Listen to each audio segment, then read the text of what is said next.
Hello, darkness, my old friend. I've come to talk with you again, because a vision softly creeping left its seeds while I was sleeping, and the vision that was planted in my brain still remains within the sound of silence. In restless dreams I walked alone,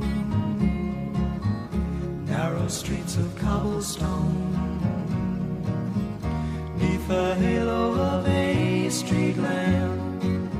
I turned my collar to the cold and damp, when my eyes were stabbed by the flash of a neon light. It split the night and touched the sound of silence,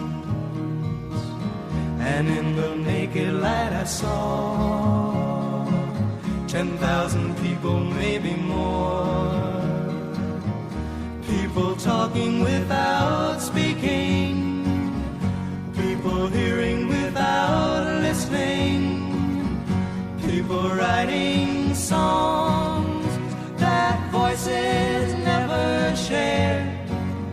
No one dared disturb the sound of silence. Fool, said I, you do not know, silence like a cancer grows. Hear my words that I might teach you, take my arms that I might reach you, but my words like silent raindrops fell and echoed the wells of silence, and the people bowed and prayed to the neon god they made, and the sign flashed out its warning in the words that it was forming, and the sign said the words of the prophets are written on the subway wall.